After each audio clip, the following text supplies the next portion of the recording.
আমরা কর্ম করি, আর সেই কর্ম অনুসারে আমাদের তার ফল প্রাপ্ত হয়।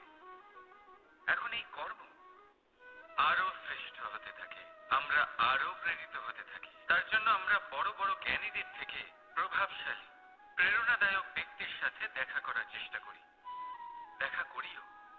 নিজের কর্মের বিষয়ে বিচার করি, আলোচনা করি, তাই তো? কারণ আমাদের কাজ দেখে তাতে বিশেষ মতামত সামনে থাকা ব্যক্তি দিতে পারে, কিন্তু এই পুরো চক্রতে সংসারের সব থেকে গুরুত্বপূর্ণ ব্যক্তির সাথে কথা বলতে আমরা ভুলেই যাই। আপনি কি জানেন সংসারের সব থেকে গুরুত্বপূর্ণ ব্যক্তি কে? স্বয়ং আপনি। হ্যাঁ, আপনি সে। আপনি জীবিত আছেন, তাই এই সংসার জীবিত আছে। আপনি হলেন আপনার সমস্ত কর্মের কেন্দ্র। তাই এবার থেকে প্রতিদিন একটু সময় নিজের জন্য বের করে নিজের সাথে কথা বলুন। নিজেকে বুঝুন, নিজের কর্মকে বুঝুন। কিছু প্রশ্ন আসবে, কিছুর উত্তর পাবেন। আরো কিছু প্রশ্ন আসবে যার উত্তর আপনি অবশ্যই পাবেন, কিন্তু এটা করবেন অবশ্যই। দাদা, আপনি এই সংসারের সব থেকে গুরুত্বপূর্ণ ব্যক্তির সাথে দেখা করার সুযোগই হারিয়ে ফেলবেন।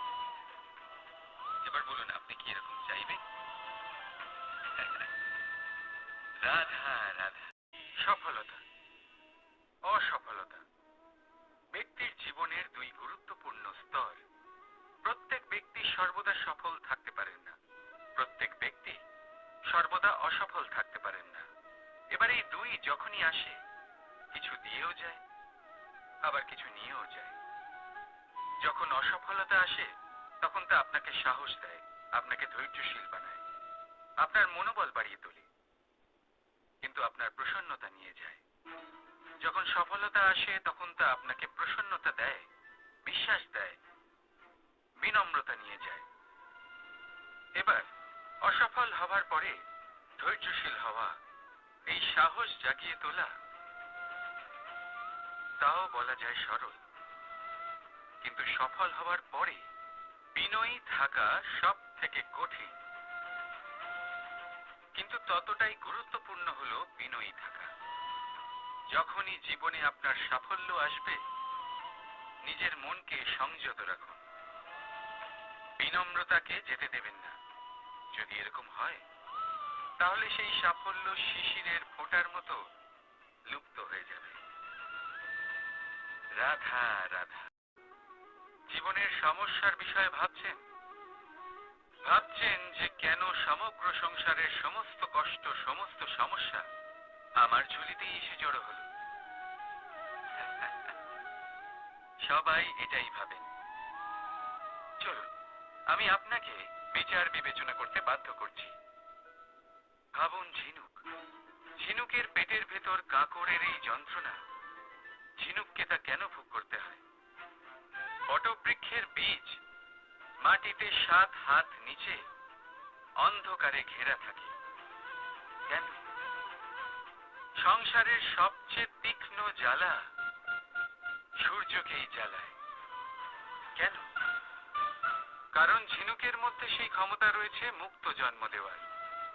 বটবৃক্ষের বীজেই সেই বল রয়েছে যে সে সংসারের সবচেয়ে দৃঢ় বৃক্ষ হতে পারে। সূর্যের মধ্যে সেই ক্ষমতা রয়েছে যে সে নিজে জ্বলে এই ব্রহ্মাণ্ডকে প্রকাশ দিতে পারে।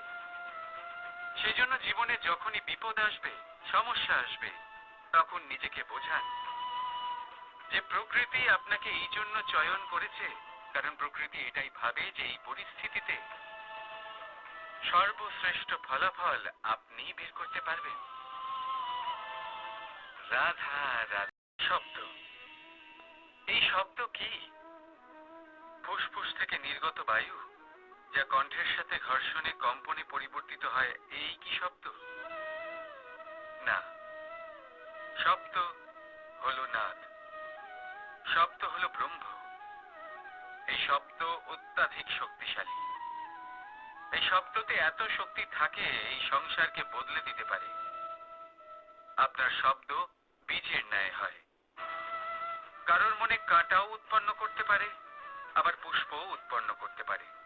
যদি কোনো ব্যক্তি নিরাশ হন, নিজের জীবনের সব থেকে কঠিন সময় পার করছেন, তাকে প্রেরণার দুটি শব্দ বলে দিলেই সে অসম্ভব থেকে অসম্ভবকারী কার্য করে দেবে। যেমন জাম্ববানের প্রেরণার দ্বারা বীর হনুমান সাগর পার করেছিলেন। আর যদি কেউ উৎসাহী হন, তার উৎসাহ কম করার জন্য বলা দুটি শব্দ তাকে তার পতনের দিকে নিজে থেকেই নিয়ে যেতে পারে। তাই এই শব্দের মাহাত্ম্য বুঝুন, শব্দের শক্তিকে বুঝুন, আর আমার সাথে ভালোবেসে বলুন, রাধা রাধা। আমাদের মধ্যে বেশিরভাগ মানুষেরই এই অভিযোগ থাকে যে মানুষ তখনই আমাদের স্মরণ করেন যখন সেই সময় আসে যখন আমাদেরকে প্রয়োজন হয়, যখন কোনো কাজ থাকে।